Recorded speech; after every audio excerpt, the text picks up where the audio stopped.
month. Okay, sure. All right. Welcome, everyone. Today I'm joined by Shinaaz Karodia, founder of Shinaaz Karodia Media Company. We're diving into branding, content creation, and how small businesses can win on social media in 2026.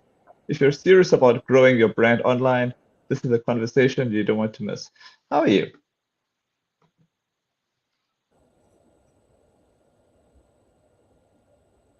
Sorry, you broke up there. I just did my introduction and then I just greeted you. Oh, thank you for having me, Siddharth. I'm so sorry for the minimal communication during the month of Ramadan. No worries, no worries. I understand that during that time of period it must be very busy. It is, and I'm also very mellow, so I try Hmm. not to do any interviews or anything that is strenuous because my brain just goes from there to there. Of course. Yeah. All right. To get the ball rolling with you, Janos, take us back to the beginning. What inspired you to start Janos Karodia Media Company, and what were some of the biggest challenges you faced building a media agency in South Africa? Okay, so I had a little bit of a weird start to my journey. I actually was in network marketing in 2018, and I became one of I. This was without any social media presence. I became one of the first influencers in South Africa. I traveled a bit and I went to London, and I met someone in London who was very big onto social media. He did social selling, and I attended his conference, and he called me backstage because I was the only Indian in London at that time at his conference. And he said, I had a look at your page. You see, there's thousands of people here. They want to know who you are, and you have nothing on your social media to show them. And he's like, you've been such a top leader in your country. You've been selling so well. You have a huge team. You're creating millions of rands for this brand. It's time now to take your next step into social media. So believe it or not, I paid at that time 220,000 rand. It was converted to Wow. euros, and I decided to take on this mentorship with him. He's now in Dubai, and I did my social media course with him. And I wanted to actually use those techniques to grow my platforms first because I didn't want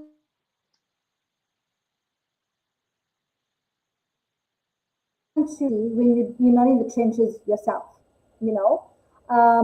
So I grew my own platform, starting with Instagram, Okay. and that grew to about 40,000, 42,000, and then I saw this little gap in the market for small businesses, right?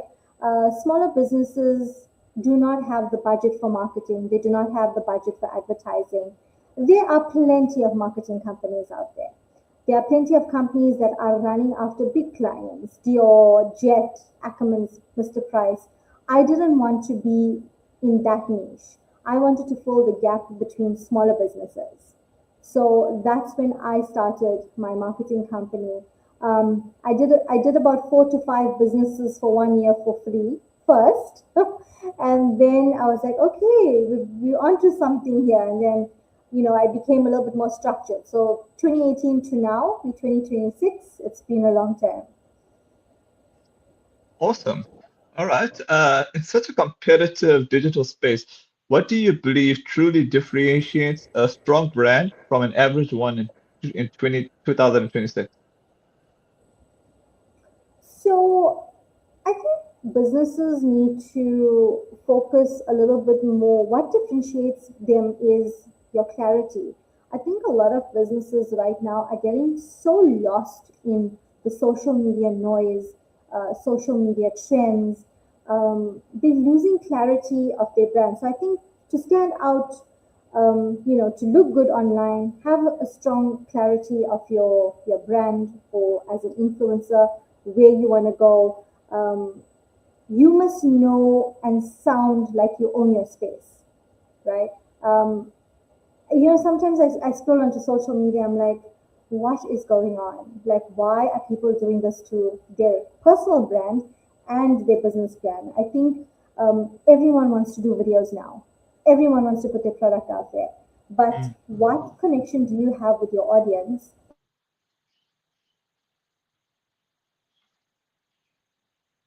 that people need to consider. Top three things: clarity, authority, connection is something that's going to take you and make you stand out in 2026. Lovely. Many small businesses struggle with social media consistency. What are three practical steps they can implement immediately to improve their online presence? So, number one, I think the biggest what they can do is, and I think businesses get overwhelmed when they have to create content. They feel they have to wake up every single morning and decide what content they need to create. To bring it down into simplicity, as a smaller business needs to batch create their content. Choose one day of the week or one day of the month. You need to do 2 to 3 posts a week. You need Mm. about 20 posts a month or minimum 15 posts. Batch create. Spend an entire day, plan out your content, shoot your content, and I think that would be a simple step for you to start off with. Smaller businesses overthink. I know this because I have over 45 clients. I manage over 45 clients. They overthink what needs to be done on social media. Um, I think also let go of perfection. People are so fixated on making their feed looking pretty. Mm. My lines, my colors, my palettes, my everything needs to be so pretty. They forget about that it's not about being perfect on social media anymore. So just don't overcomplicate it, batch shoot your content, and just be real because having a perfect feed is not necessarily going to generate you income from your platforms. And consistency. You cannot decide you're going to post for 1 month, I'm hard on onto my business, and for the next Mm. 30 days, you're not posting. Because when you post less, and especially as a smaller business, you can slip the radar. And I say this in some of my, I do business training and social media training. You need to imagine yourself as a business in a forest, right? Every time you do a post, you're cleaning out your pathway for you. And eventually, Instagram will elevate you and give you visibility. Once you just take that step back, you get your foot out of the gas, you start losing your visibility again, which means Instagram now has already chosen, or TikTok has chosen other profiles to push out there to get visibility. So just be consistent. Don't ever stop creating your content. So basically, the moral is basically keeping it simple and just be consistent all the time. 100%. 100%. You host social media and content creation workshops. What is the most common mistake you see entrepreneurs making when it comes to branding? Fixating on pretty aesthetics. Mhm. That's it. Fixating on pretty aesthetics. My greens need to be this color, my blues need to be that color. It doesn't look visually appealing. People don't care. People literally don't care about your blues not being matched and your greens not being matched. So that is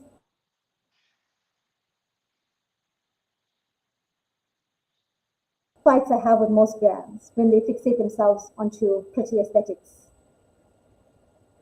Yeah, so it's basically more about substance because sometimes people get all sucked into that beauty, as you said. Mm. Yeah, Okay, okay, all right. For someone starting the influencing journey today, what should they focus on first? Followers, engagement, niche clarity, or monetization? I think they first need to figure out their niche. As someone said, what's your advice for future influencers? Like once you figure out your niche and what you want to do, like for example, um, you want to create food content. Everyone is creating food content. You need to niche yourself a little lower. What type of food content you want to create? For example, you're going to ask yourself, okay, I want to create food content. Now I'm niching down. I'm creating food content for moms on the go or single parents, quick meals, wholesome meals.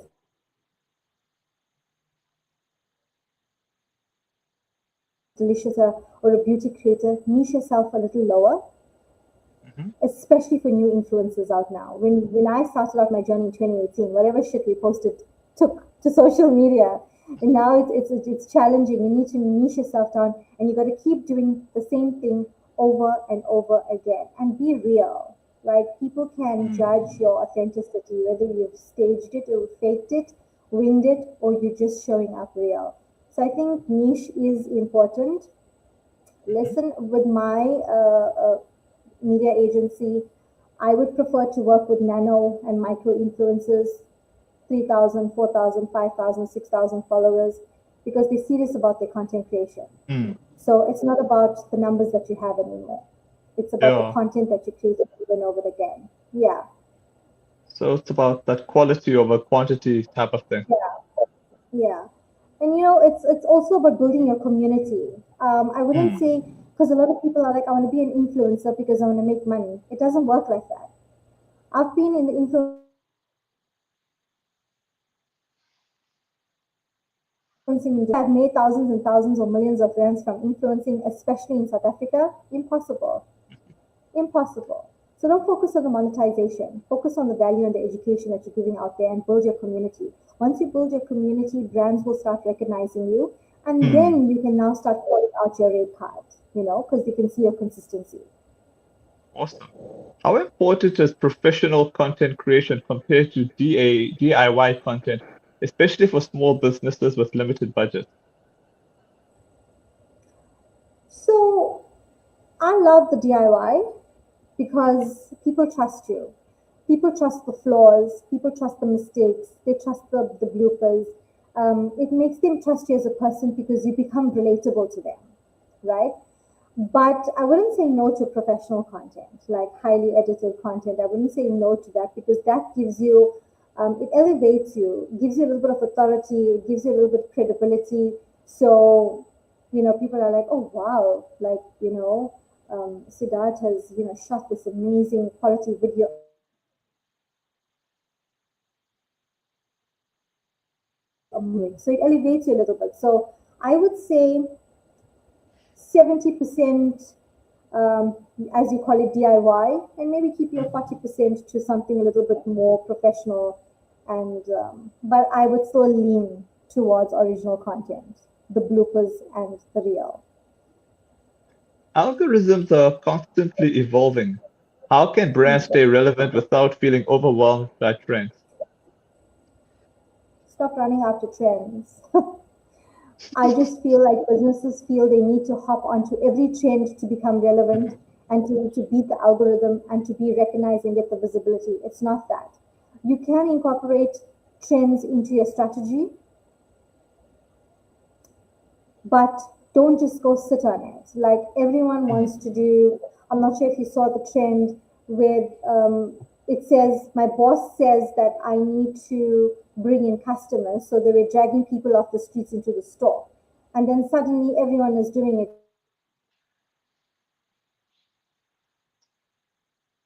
I just felt like before businesses hopped onto that trend, they could have, did a little bit of a twist to it, just to niche, change it a little bit into terms of content. TikTok, in terms of algorithm, they barely even have an algorithm, but I can see that with the updates that are happening now, they're starting to change that.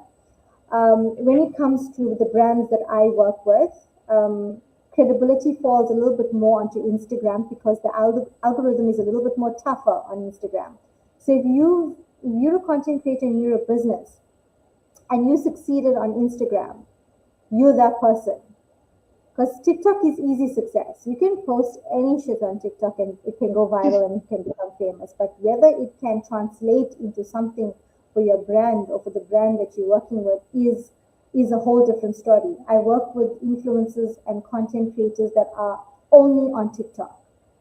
And trust me, we pay them for the work, but we don't get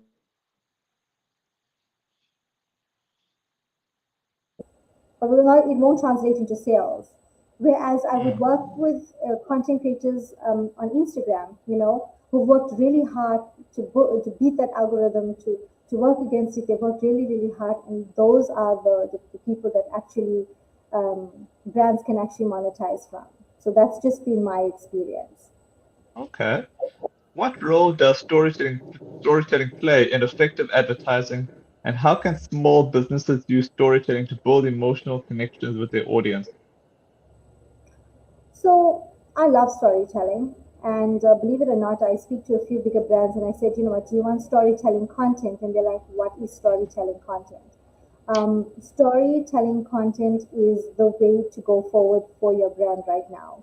Um, People want the behind the scenes. They don't want to see how your product or your service has, reached its end product. They want to see the struggles that went behind making that product. For example, if we're looking at a skincare, yes, everyone is doing skincare, but I think people will connect more with the skincare owner when they see the struggles that she has gone through behind the scenes of making that product. And I feel consumers will appreciate that more. And of course, build more of a connection to her because that's the real, that's behind the scenes. Storytelling is behind the scenes. It's about talking about your journey.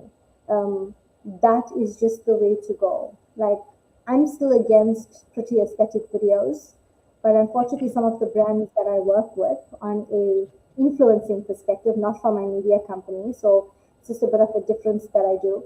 They still want aesthetic videos and cool little unboxing and ASMR, and in my heart, I know that's not going to translate well because for me, if I have to take something like this and be like, guys, I'm cleaning my laptop today using this amazing, amazing liquid, and this is really cool.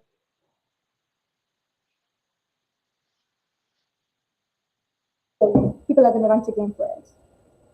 So that is the difference. Whereas if I filmed this liquid in a pretty aesthetic video, took off the lid, did a spray, edited it, it won't translate. That's just my opinion. But unfortunately, with the bigger brands, it's what they want, so you got to Yeah. give them what they want. Smaller businesses just stick to storytelling. Mm, that's true. From your experience, how has social media marketing in South Africa evolved over the last few years, and what major shifts do you predict going forward? So I think before social media was all about being seen, basically. You would post on social media because you wanted people to see what you were doing. Social media has evolved from actually being seen to now posting to converting to something. Everyone wants to post something to convert it either to sales. You're posting to convert it because you want more likes. You're posting Mm, to convert it because you want more community. I think going very, very fast, using storytelling, using real content, static still images and posts are going to fall away because now people are obsessed with video content. So video content is going to be something that's going to be um, trending or more engaging for personal brands, influencers, for businesses out there. And I think people are going to relate more to real content rather than over polished content. Like for me as well, like even though I own, like I know maybe sometimes I could be a little biased because I do have a media agency and I'm also a content creator. So I know what's expected mm, from both. When I look at an over polished video with unreal expectations of edits, I'm like, it could translate, but it also couldn't at the same time. I would rather my client who has glutathione capsules who will give me real content than finding five celebrities to create the content for me. So that's how social media is going to evolve going forward. Real Bef- people. Okay. Before I get to my final question, are you okay if I give you a comment question over here? Sure. All right. This is from Reshchitan. Hi, Shanaz. What is your advice for future influencers? Make sure influencing is your second job. That's it. That's it. Make sure you have a full time steady income before Hmm. deciding to embark on influencing, especially if you're in South Africa, because in the influencing industry is evolving so much by the minute. We are not in other countries like America where we get paid high amounts of money. It makes me very sad when I see girls that I know in South Africa, leaving their professions like being an attorney or a nurse to stick to full-time influencing. It is scary. It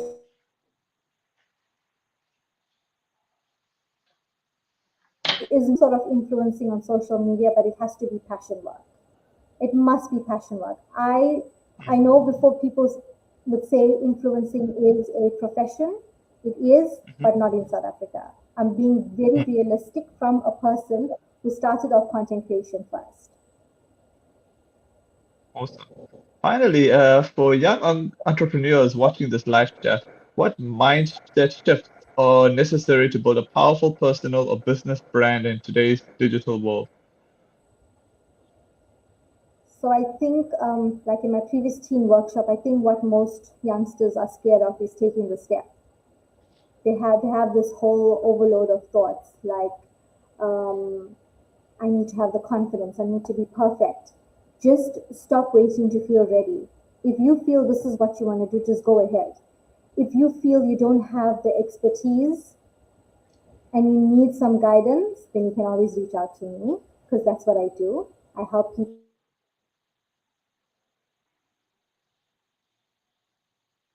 something about their business that they want to start, and then we can turn it into something for you. Um, Please don't compare yourself to other people. If you are starting a salon, example, do not go and compare yourself to salons in higher end markets because Mm, that's not going to help you feel ready. Start off from the bottom. You know your dream, you know your vision, and you just figure out a way to stand out. Be consistent in everything that you do. If you start treating your business like a hobby, it will pay you like a hobby. I feel true. a lot of people have businesses, they wake up in the morning, we're like, oh, I'll take the day off today. Like my family still don't understand that I have the flexibility to work from home. I see clients when I want to. I can say yes to shoots, I can say no to shoots, but I still have a schedule. I still wake up at a Mm, certain time and I have a schedule. It's because I show up to my business every single day because I need it to pay me like a proper structured business. If you're treating it like a side hustle and a hobby, it's definitely going to pay the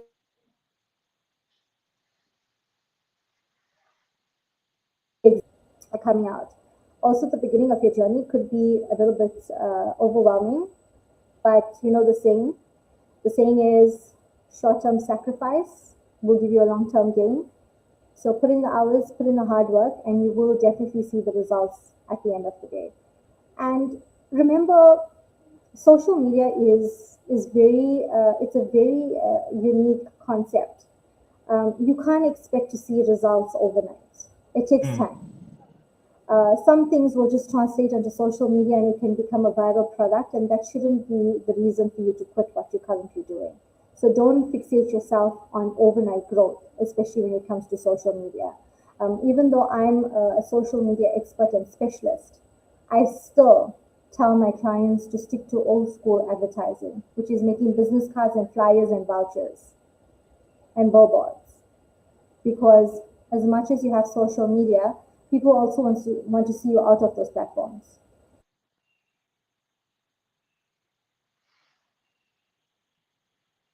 Is out there who want to start businesses.